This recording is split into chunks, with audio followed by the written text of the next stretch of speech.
Welcome back to Caffeine Confessionals. My name is Allan Aguirre. We're here today to talk about the challenge, Battle of the Eras, episode 13. I'm joined by my lovely co-host. We have the Southern Luke Muncie What's up, guys?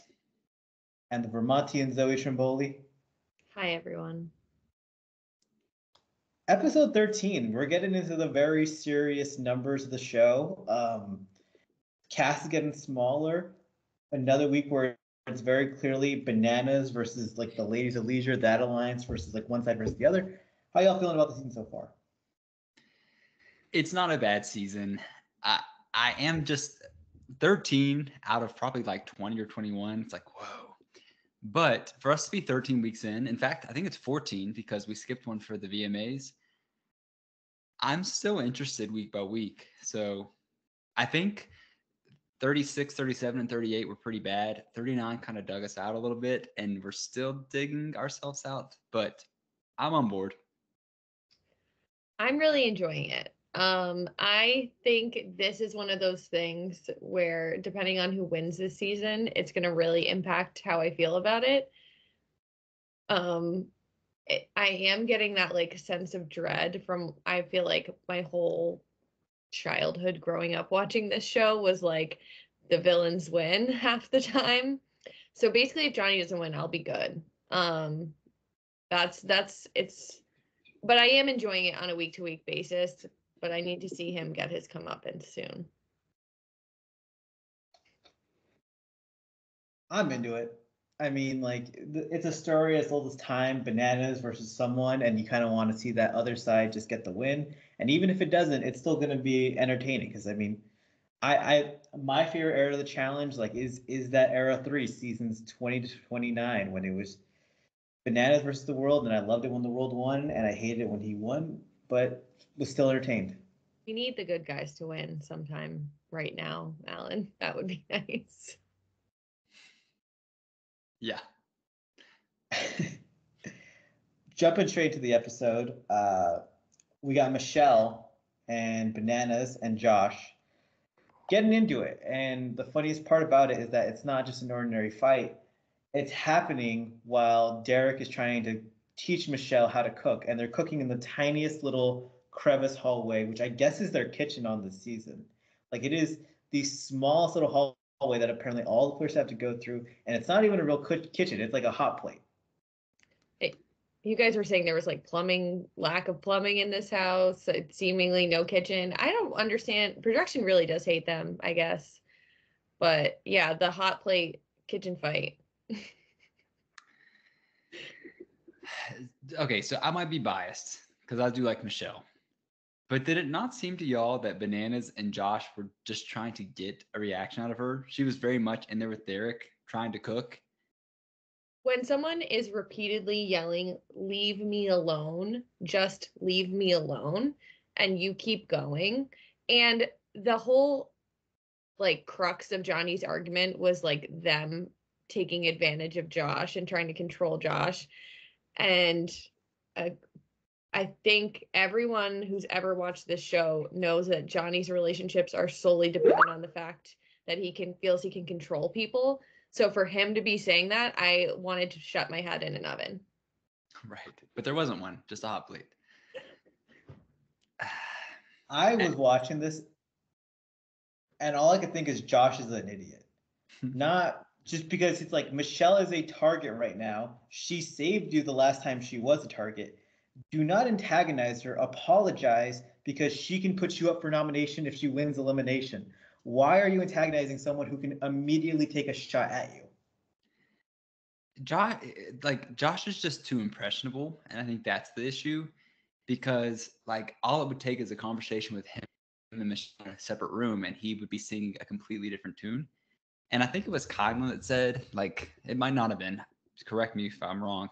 But like Josh needs to realize that you can be friends with everybody, but you can't be allies with everybody because that's always going to mess your game up. And again, it's messing his game up. Exactly. It pissed me off to hear Josh say, like, this is the point in the game where I'm not afraid to like go into elimination. And I'm like, this is the point where you should be afraid. This is the point where you should be like using all your assets to keep yourself out. And then I don't think he meant it. I think he's like, that's just him trying to not look like, I'm trying not to swear. He's trying not to look weak. Good job by Bananas though, because he's getting other people into his mess, and like his friends, so-called friends, he's really just putting also targets on them, because like he got Jordan into elimination last week. He has Josh alongside with him, which like, hey, if you're going to be a target, Josh is a pretty good target to have with you if you're going to face someone in elimination here. it's true.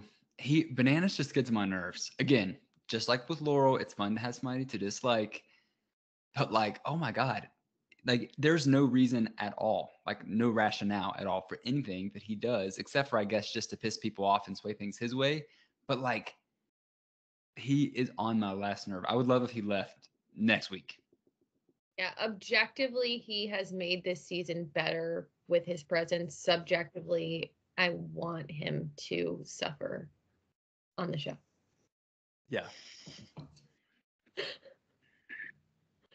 Talking about suffering, if you don't like feet, if you're not into feet, this is not the episode for you, because we go from here and we see Bananas and his angels all playing footsie together, and there's so many panned in shots on feet in this episode. Like I believe whoever edits this show like is being held up, like blackmailed by someone with a foot fetish, because there was just way too much feet in this episode.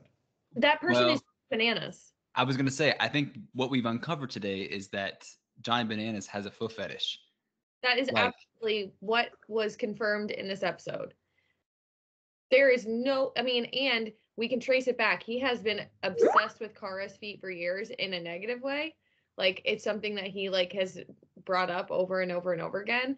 And now just like this episode, I like, this is grossing me out talking about it, but absolutely Johnny Bananas has a foot fetish. Kara even mentioned, like you said, Zoe, that he's made comments, and Tori said he's made fun of my long toe and all this stuff. The fact that their team thing is like that, hello? No person who is not into feet does not notice all those things about other people's feet, period. I don't look at people's feet. I try not. Like you, I'm like, ugh, I hate gross. I feel very strongly that men should not be allowed to wear sandals. I don't wear sandals. My brother has many debates about it, actually. I used to wear the Nike slides, but with socks, like the very like comfy, like no, like basically you're wearing stockings type thing. I know last week I made the hardline stance about. Go ahead, Allan. Sorry. No. Last week I made the hardline stance about toenail cutting, and it's like this is not as gross as toenail cutting, but like just the pure amount of feet. And it wasn't even just that we saw like his alliances like playing footsie. We then went into the other room, and you see Cara, Tori, Michele, Olivia bonding, and then they all showed their feet then after too. Yeah, they're feeling self-conscious about their feet because no one wants to touch them. I hate this. I can't talk about this anymore. I can't either. I would love to just jump the next because it makes me feel like queasy. I know we're gonna have to talk about feet again here in a little bit, but like they're weird. You did say what's more gross than the cutting the toenails. I think it's Aviv picking Johnny's ingrown hairs out of his legs with tweezers. What? No. Look, after the Fred Flintstone toe from Jersey Shore, we should never have to talk about like that's like that was the peak entertainment of feet on reality TV. After that, we don't need any more. Daily challenge time. It's basically another like not a mini final, but another daily challenge where it's you got to do something very physical out there. You got to put together a puzzle. The best players are going to shine. The worst players are not. So for this specific daily challenge, they had to run into a trench where there's 6 different puzzle pieces scattered across it, and then players had to make pyramids with these like ball-shaped figures all together and perfectly organized. It's one of the tougher puzzles they've done, I think, more recently. It's a Survivor staple. And Michele had. Sorry. Yeah. And Michele had a penalty, so that put her. She came into this with disadvantage, as always. Last place gets penalty on the men's side. Last place the women goes into elimination. Winner, first place, power and safety. I liked it. I feel like whoever gets the disadvantage though is always going to lose because it's a mental setback, which I'm not saying that's a fault of it. Like that's part of the consequence of doing poorly the one before. But some interesting strategies here. I want to talk about Rachel and Jenny first and foremost.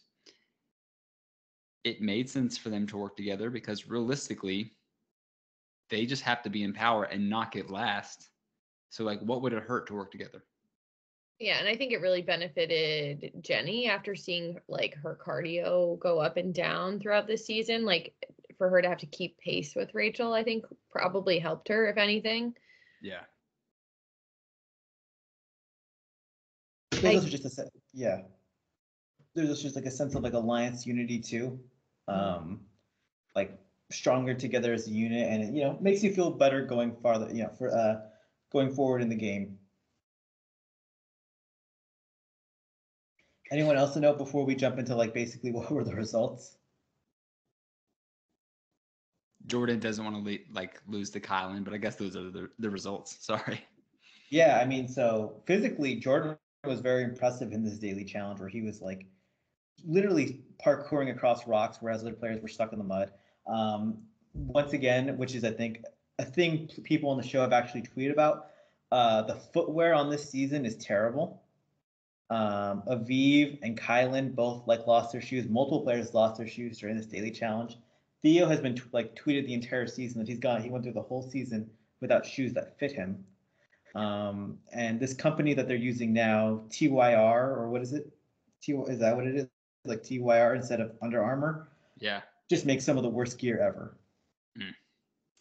It's kind of weird. I know this is like years back at this point, but I know the challenge was doing like that little mini partnership with Spartan Races. And I know that they have specific footwear that they market for Spartan Races, which seems perfect for a lot of the stuff they're doing on the challenge. Can I go on just one small tangent here for a second? Yeah. I think we've got a quick episode. They were doing the Spartan Races and claiming that they were going to cast people from the Spartan Races on the show and didn't. Just like that strand with $1 million, which I get why they didn't cast that Cody guy. He was obsessed with Kara and a freak, whatever. But like that was a weird time in challenge history where they were claiming like verbatim, we will be casting these a group of people on next season and then just not. I had a hunch when I was there that that was not going to be the case, which is why I had a funny conversation with Devin and then completely ignored that rat face girl that was nearby. But I was also watching the people go in that were getting interviewed, and I was like, none of y'all are going to be on TV, and I'm not that interesting either, so it's not happening. That was a really weird time. That's Luke, it was. This show needs also truly. It's more like meatheads. Correct. I've always thought they should do like a college challenge of like people who are like college seniors, and like maybe just got of like minor league athlete type stuff, and make it for like the prize money is like $50,000, but also like maybe you might get on the challenge one day, and then just have it as like a minor league show. I also think like there's never been a time that we've needed the real world again more. Oh my God, yeah. True. And we need it like not on Facebook, like not on like the Facebook Live, whatever thing that was. Right. Yeah. Back to the daily challenge though. No, yeah, let's get into like who won. And this is like these players were really, especially at the beginning, had some really hilariously bad attempts at what a pyramid should look like.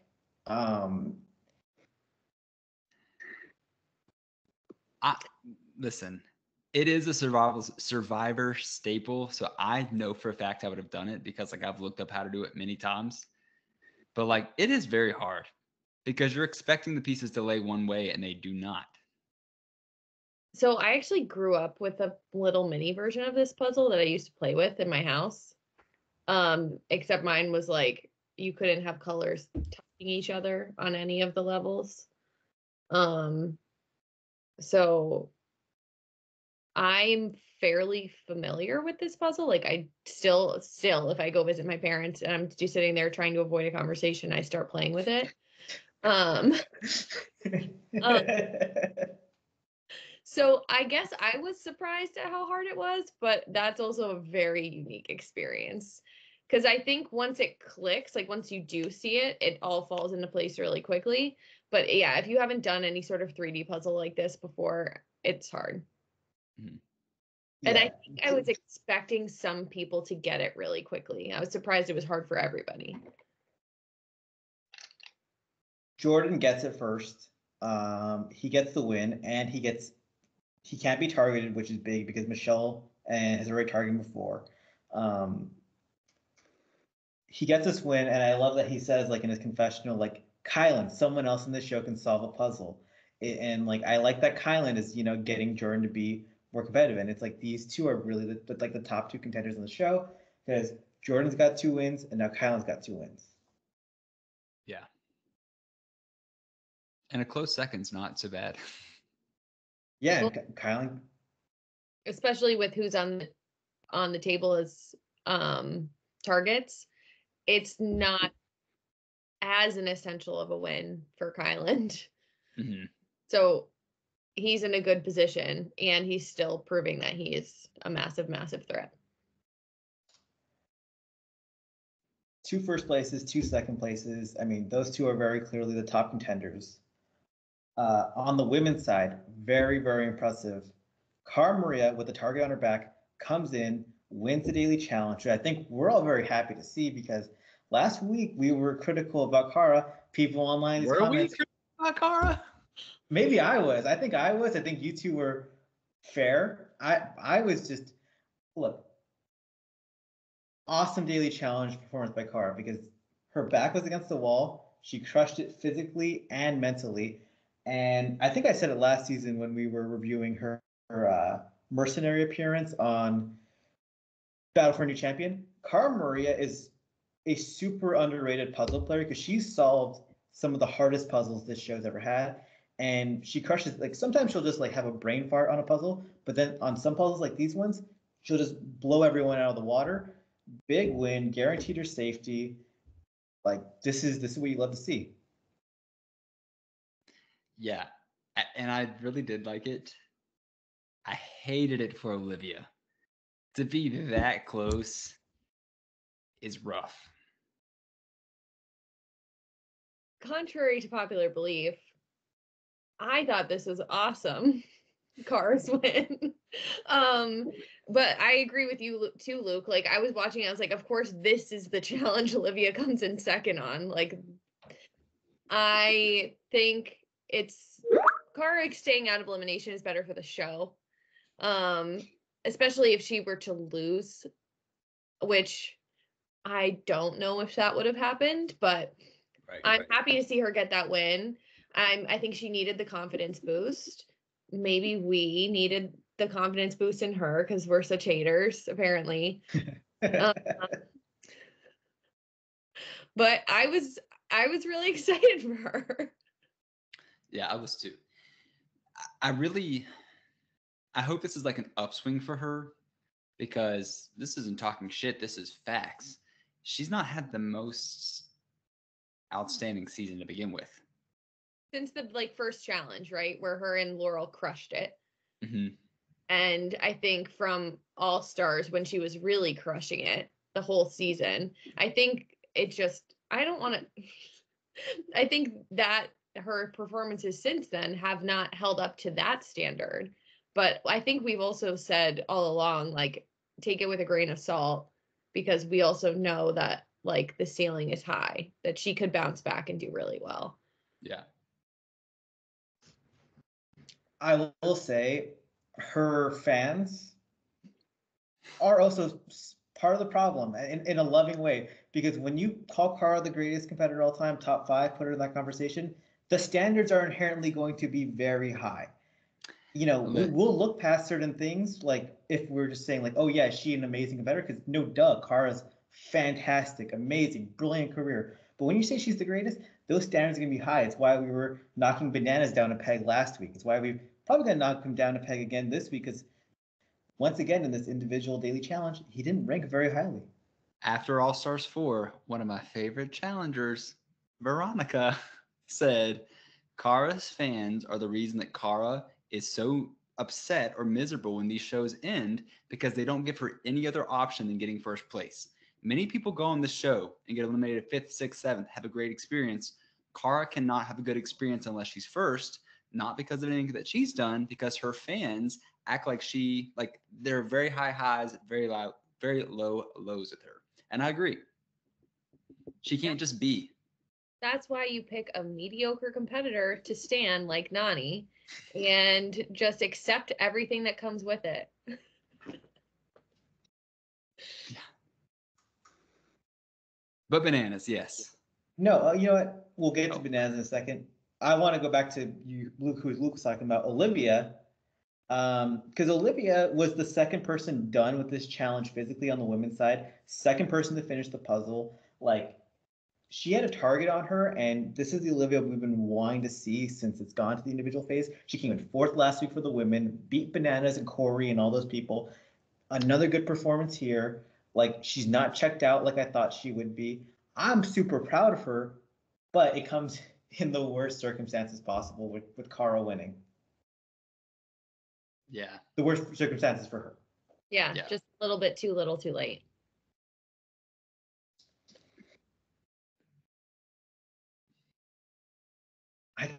I hope people put like some more respect on Olivia's like name as a competitor, though, because like this is like, she was good on Ride or Dies. She didn't get opportunity on Battle for a New Champion because of the format, not because of her. And so I'm glad that people were able to like see, like, in this competition against these strong women, she can still rank pretty highly. Yeah. Yeah, she's solid. And then once it got to Olivia, people just started cheating. No offense to them, but like they saw other people solving the puzzle and they picked it up from there, because suddenly everyone is going check, check, check, check, check, 3rd, 4th, 5th.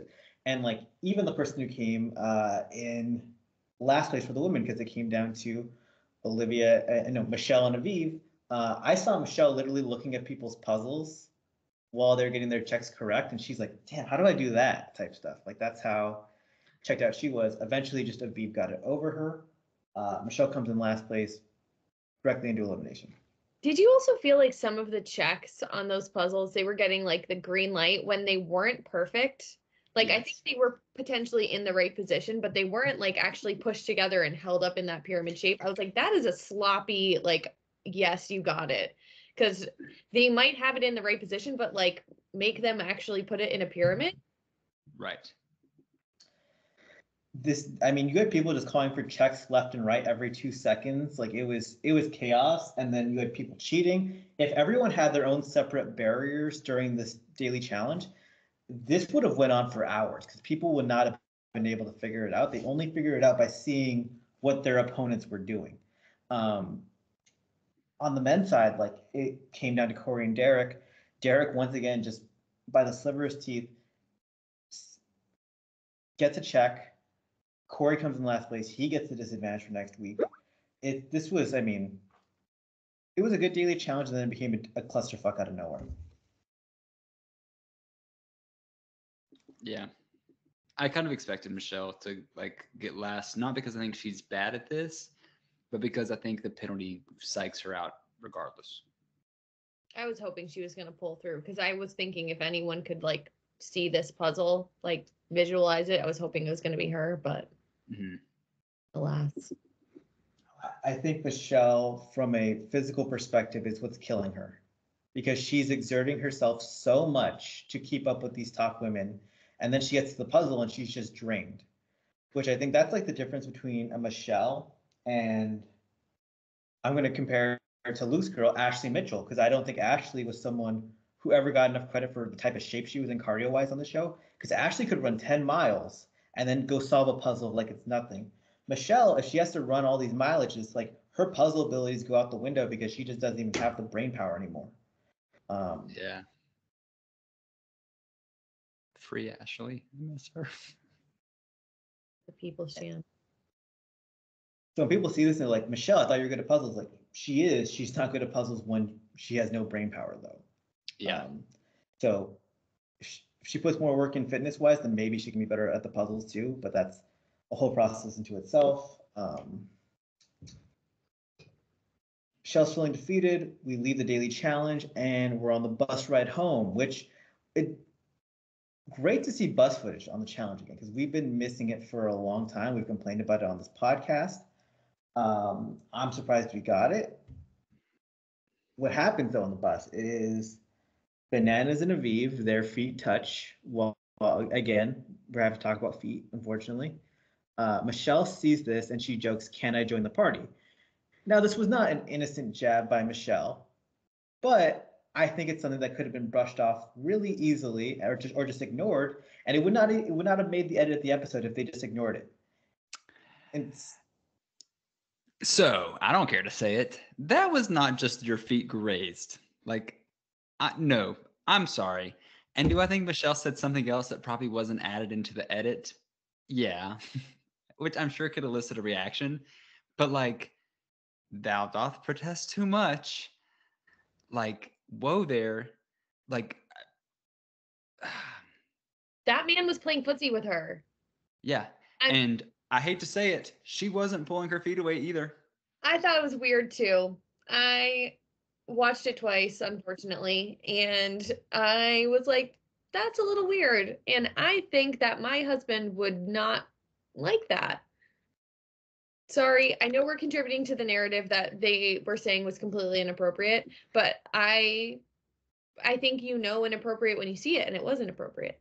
Yeah, and I don't think that any of the three of us are like going to ever allege that more was happening. But like, you're right, Zoe. If I were dating someone and I'm watching this show and I see them doing this on the bus, I'm gonna look at them and be like, "What were you doing?" Like, And maybe all the lines have been blurred because they have this weird intimacy in their little incestuous group of like winged creatures that now they just think that that's like normal.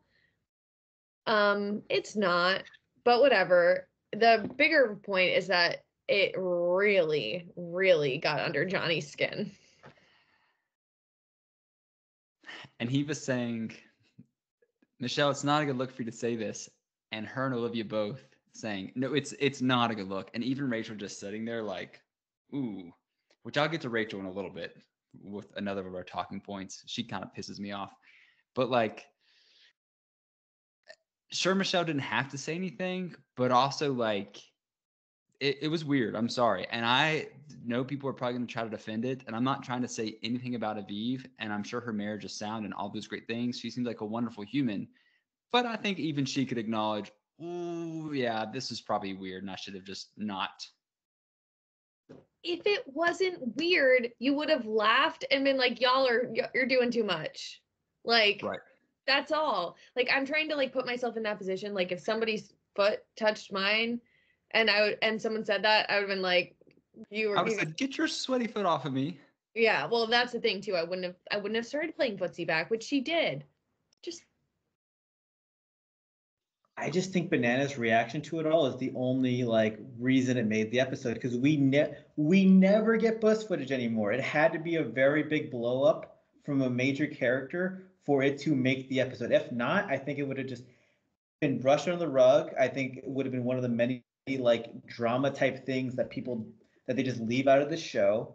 I do find it kind of like ironic because Bananas is famously the guy who took the GoPro on Bloodlines and filmed Cara Maria and Thomas on the bus.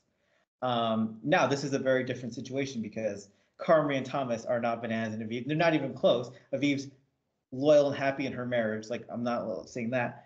A producer's camera is not a GoPro camera, but Bananas is tasting some of his own medicine and he just blows the fuck up.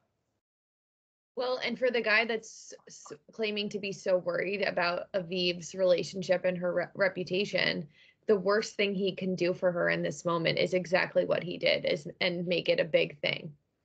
If he had ignored it, like you said, we wouldn't have seen any of this. But his reaction is actually more damaging than what they said.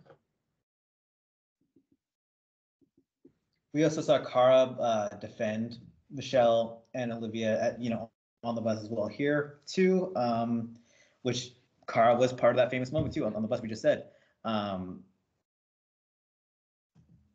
Moving next, and we go from the daily challenge. Oh, so there's no deliberation. Forgot to note that as well, because Michele came in last place, Cara won, and Olivia didn't. She's the only available target, so it's going to be Olivia versus Michele. Makes sense. So we go straight to the bar/club, and we continue to see like both Bananas and then his angels as well talk about Olivia and Michele in a way that I think is like really vilifies them. And I know that like Olivia and Michele are not a lot of fans' favorite people. Like, here's what I say: you could dislike them, whatever.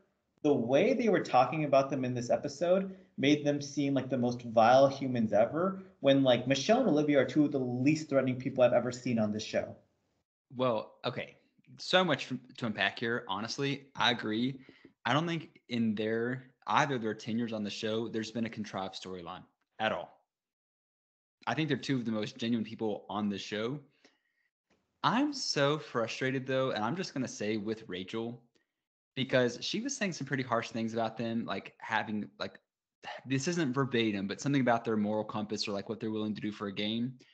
You are actively working with Johnny Bananas, who you've tweeted many times about his misogyny. Yes, misogyny.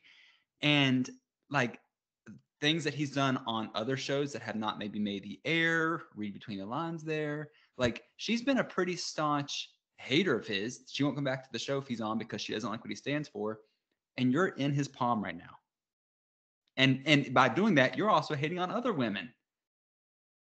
And making remarks about their morality so Michele also has like a bit of a meltdown during this portion, which to me was Michele is clearly, and take this with a grain of salt, sure. I know she participated on the bus and she did admit to egging Johnny on, but I think this is after now weeks at this point of him like making her miserable. So I think that she's trying to take her power back a little bit in that moment.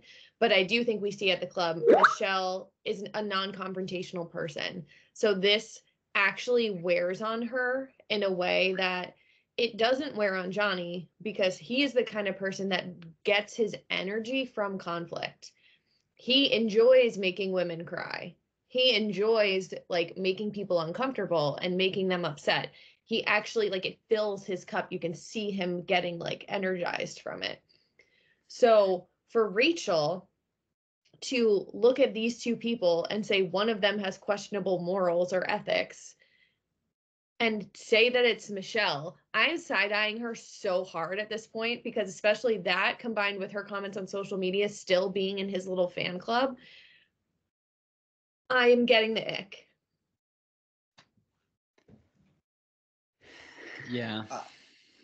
What astounded me is that like I've watched 40 seasons of this show. Everyone here, we've watched this show for a long time. We've seen Bananas on this show for 20 plus seasons.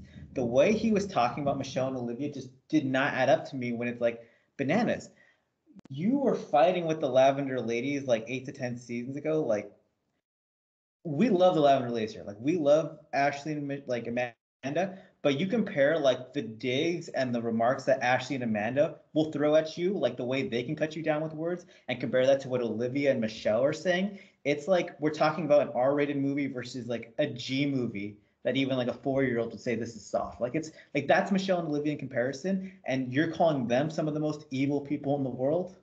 Well, everything he was accusing them of doing, he does. Like, and has done. Like, there's a pretty infamous Twitter thread of his remarks about women and his treatment of other people and all the nasty things he does and says on a regular basis. Do I think he's smartened up in the last few seasons? Yes, I think he's gotten better at self-editing, but he's still that guy. Just this past week, his girlfriend did a podcast, his ex-girlfriend, Morgan Willett, and she didn't explicitly name him, but she named him, of things that he did in their relationship that were just purely narcissistic and like ways to just be the center of attention despite who it would hurt. Listen, Zoe said it when this podcast began's not a word, began. Yeah, I'm glad he's on the season because we wouldn't have a lot of storylines without him. But when you really think about the lack of awareness he has, it's no longer funny. It's more just concerning. Like, because I think he, in some ways, doesn't believe it, but also does believe it. I think he's someone who convinced himself that his narrative, his reality is true. It's an indicator of a certain personality trait, for sure. Wow. Yes. Before we move on, I just want to say, if you're listening to this podcast, watching it, feel free to hate Michele and Olivia. If you don't like them for whatever reason, do it. But don't call them like two of the most evil people in the world or on this show, when in the spectrum of the history of the show, they definitely land more on the good side compared to like some of the people we've actually seen be evil. And that's what drove me fucking crazy this episode. Well, and it's like people also, one of the main criticisms of Michele and Olivia typically is that they're boring. I'm like, you can't both ways. Say Olivia was a bad friend, whatever, but like evil, like she did that move and she was literally crying 2 seconds after because she realized how bad she fucked up last season and it spent her whole last 13 months of her life in regret and now has Theo's name tattooed on her neck. So like she's going through some shit. Yeah, well, yeah. Part of me also, and this isn't too much of a tangent, and I'll be quick. Part of me also thinks that Bananas is upset at how masterfully Michele played the last season on 39. And we discussed it. If Michele hadn't been purged on that final purge, which was 2 rounds for no reason, Olivia should have been purged and whatever that purge was.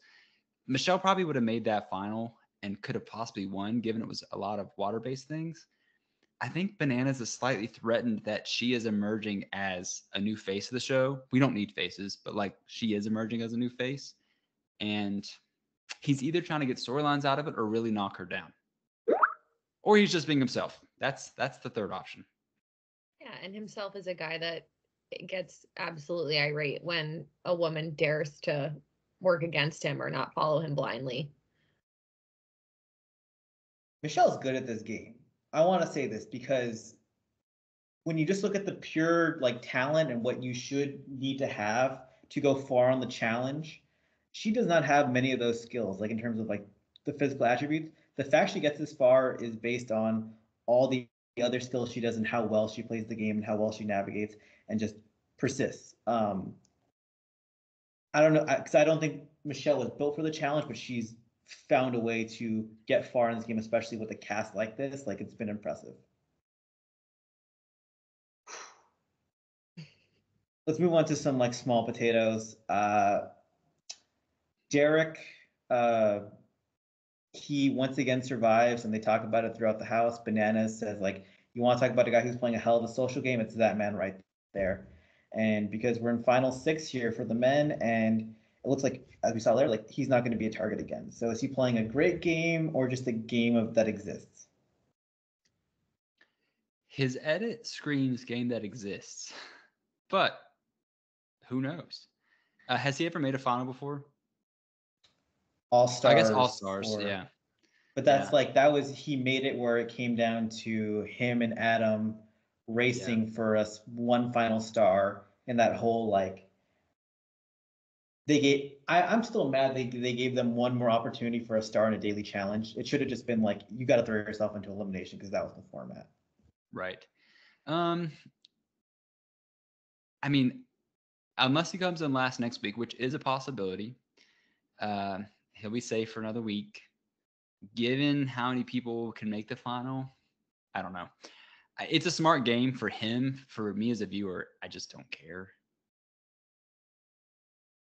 Yeah, I mean, I think he has genuine friendships with the women there, and that is actually what's protecting him. I mean, it is what it is. You can be mad about it, but Yeah. I just wish he was doing better than second to last in all these daily challenges because he just keep barely like he's at the bottom. So if he was coming like in second and third and was playing this great social game, I think it'd be more impressive. But it's just he's doing quite literally the bare minimum. I think he's doing what I expected him to do physically. I mean, if you look at the guys that are still there, I mean, it's a weird group of guys, I would say, because you have Jordan and Bananas, who you'd expect, Corey, who you'd expect, but could very easily seem like getting knocked out early in some way. Kylan, but then you have Josh and Derek, who I think are the two outliers. But I mean, CT's not there, Darrell's not there. Some of the bigger names like that you'd probably more expect to be here in the end game are just they've been gone for a while. yeah.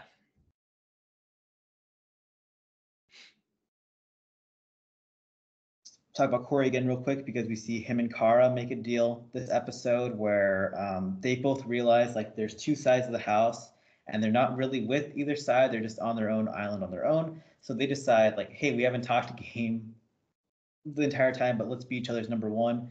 And Corey says, especially if Michele targets me, you're my number one. I thought that was smart by Corey. He knew his only pitch to Michele was like, you're my number one, save me over Derek. And I think also knowing he's more physically capable and has more opportunity to protect her potentially. But telling Kara when she stabs me in the back or when she inevitably does not choose me over Derek, you are then my number one.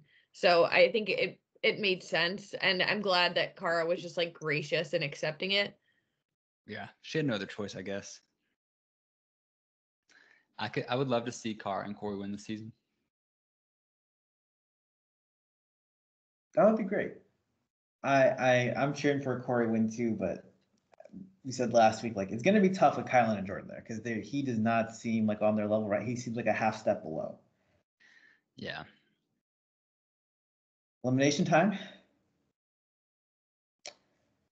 Move to elimination. Michele versus Olivia. I'm gonna just jump out and say it. I think this elimination was very much in Michele's wheelhouse. So in this elimination, players had to build a ladder with a bunch of different ladder rungs that were different sizes, and you had to basically size them up and figure out which goes where. Once you build your full ladder, you climb up to the top, grab some puzzle pieces that have a bunch of letters on them, and you decode a 3-word phrase. The reason I say this is in Michele's wheelhouse is because she's famous for that survivor puzzle where she can visually tell the different sizes of blocks to stack up a tower. So I feel like that's something she's really good at. And then the whole decode a 3-word phrase, like once again, kind of in Michele's wheelhouse. All that said, I thought Olivia did fantastic in this elimination. Yeah.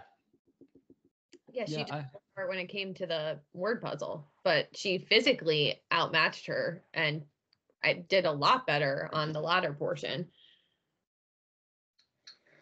Let's talk about the latter portion because I thought Michele's strategy of organizing them all piece by piece, like by size, super duper smart. Only problem I had with it, and kind of had the same problem with Olivia. I don't know why she organized them so far away from the ladder. Like, why not just bring the pieces, the rungs right next to the ladder? because you had to bring 2 at a time over there. So That was the rule? Yeah, that's what they said. You know what?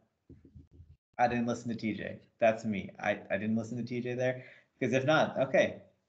Well, and I was wondering, Allan, if she could have brought 2 of them over at a time and then organized them closer. I was wondering that while I was watching it, but I'm guessing there's so much that's left on the cutting room floor. Maybe she did do that and production said, no, you can't do that. I don't know. But that's the only difference I would have done. Yeah, because I would have thought it would have been less treks and then also less slack resistance from the pulling themselves towards the runs, which actually that was part of the physical aspect too of it because it seemed like you had to physically push yourself towards where they were. Olivia had no strategy when it came to the rung. She was just going trial and error, and yet it was still working out for her. She was like going up and down that ladder, and when it was her and Michele like side by side, she was climbing up the ladder like 3 times faster. Oh yeah. Yeah, she looked so determined in this elimination. Like I really thought for a minute that she really had it. It was ride or die. Olivia was back like this episode. Like this is like if we had this competitor every week on the show, I think people will be seeing her in a very different light.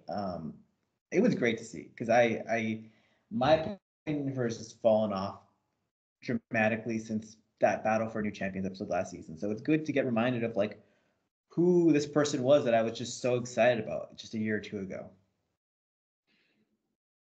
And I even think you're a little bit more excited now because at the end of 39, you were like, I don't ever want to see her again.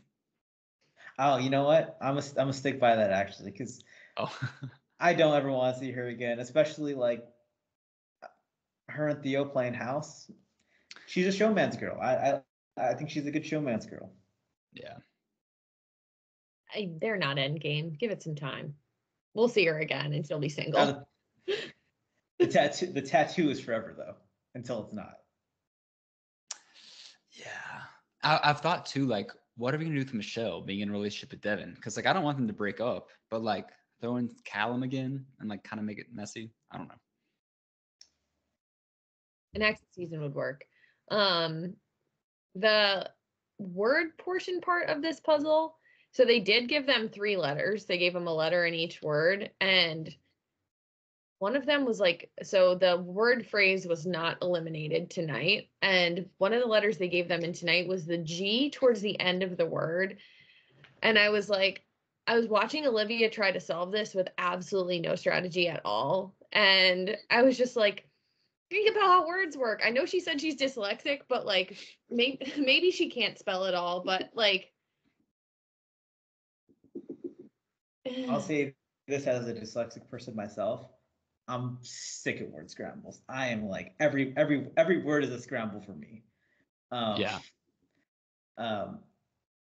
We've even had it on our trivia show, and some people and dyslexic people usually always crush it. I'm not gonna lie, it's one of those weird things where, yeah, Olivia had no strategy, and her words were literally just scattered all across the place. I think someone from the crowd was like, "What's she even doing on there? Like, what does she have?" Like, Michele, very smart to realize the word eliminated or elimination is probably going to be on there.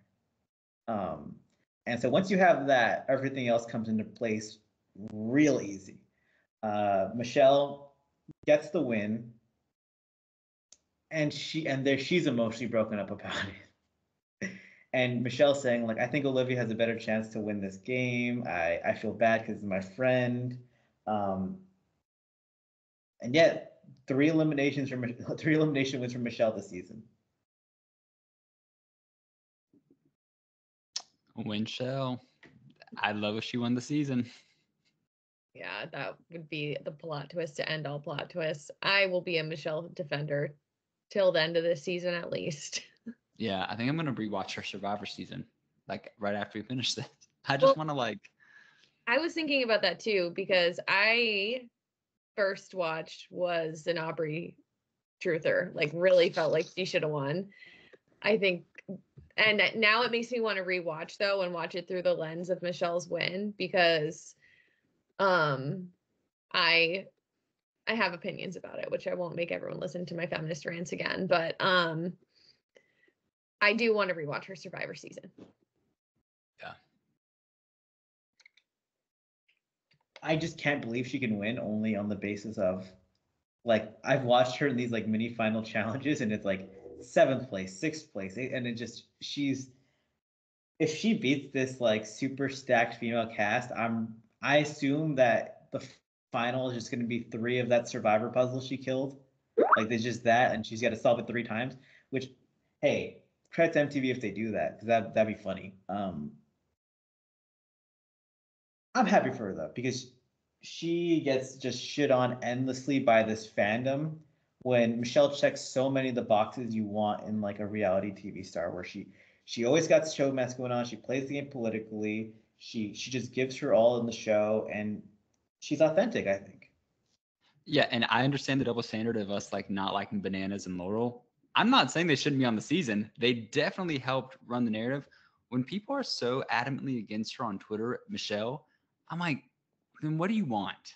Like, who from this new era is doing it quite like she is? No one? Oh, I think like it's unfortunate Nerys got eliminated so early on in this season because I think that she's exciting, but now like we might very much have Nerys is getting married. Like we're not going to see single Nerys again. Mark my words on that, actually. But she's kind of one of one. I think her and Nerys both represent two different things. Both great, but like Michele's doing it. I'm sorry.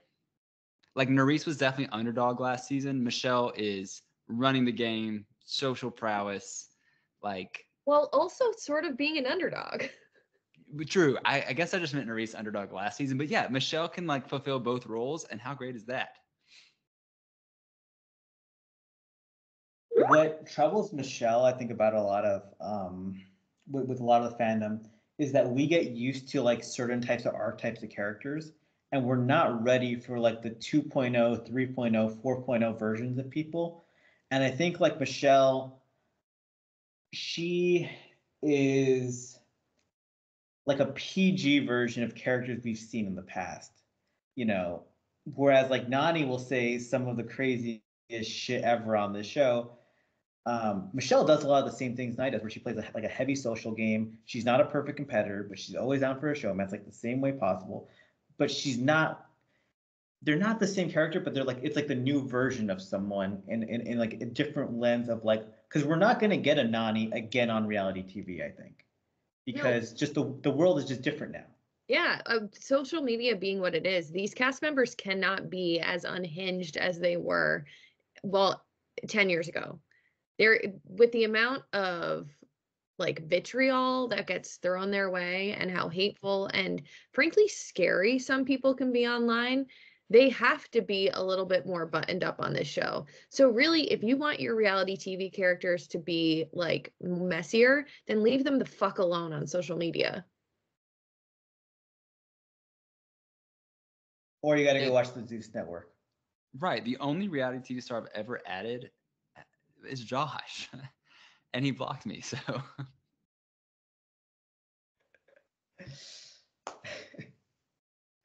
But yeah, it's just I think people they get used to like certain characters, and because of this show, putting those same characters on our show for 20 years, like no, like not even joking about that. Like literally, we got people on the show who debuted in '99 competing on season fucking 40.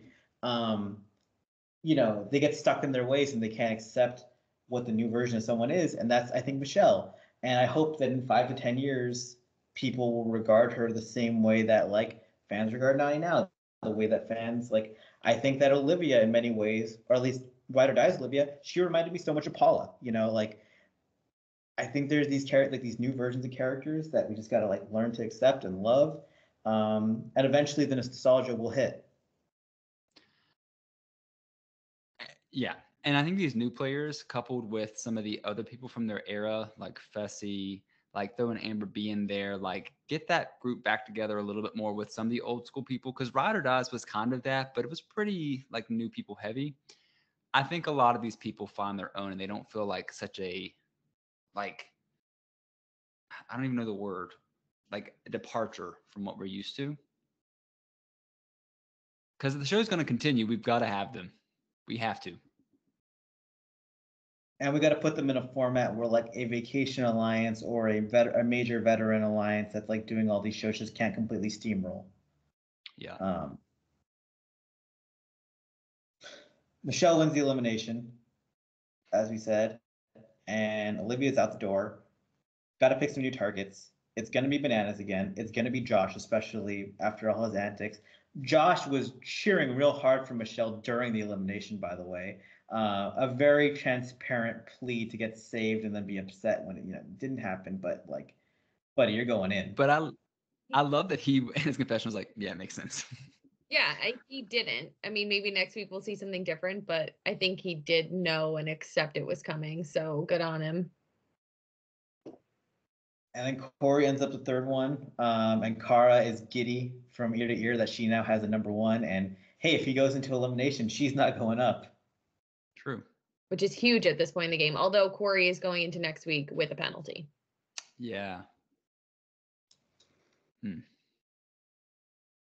Which in some ways I think makes him the smart choice for Michele because of the penalty, making it less likely for him to win. Maybe I'll eat my words, but he has a good shot at being able to take Bananas out in an elimination. Yeah.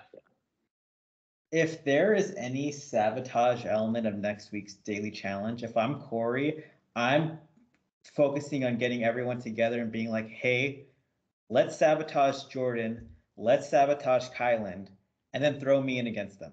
Because like, if Corey's gonna win, he has to take one of those two dudes out.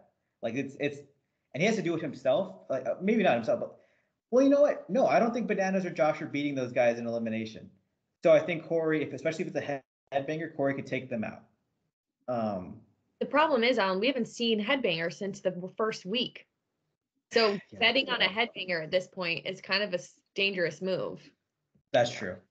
But I will say, like, as it stands right now, I'm not liking Corey's chances to win. Just on the basis of those two guys still being there. And sometimes I think you just got to play desperate, or like you got to play on the offense. It's what pissed me off about the last elimination on Double Agents where they had that hall brawl, and I was really hoping Leroy would throw himself in to preserve his partner in the final because I thought he could have kicked Kyle's ass really easily. And instead, he let Fessy take the partnership, and then Leroy ended up with Nany. CT ended up with Amber, and Leroy and Nany did not do well in that final together.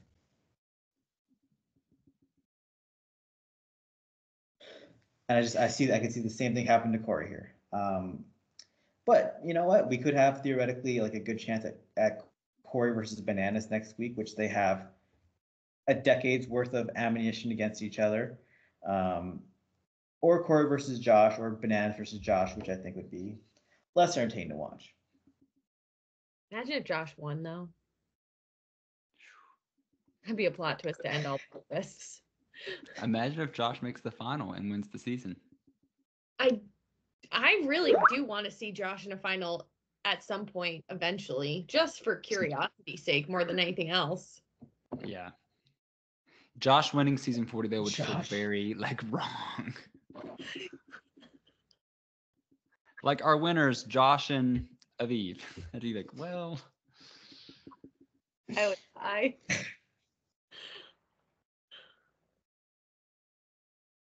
Oh man. Okay. Sorry, that threw me for a loop to end this podcast. Well, especially because like you said the idea, like what if Josh won the elimination and my brain never even considered that because I'm just so used to seeing Josh in one of the last eliminations of the season losing. Like it's just like it's something that happens every season now. If Josh beat Bananas, that'd be so fucking funny.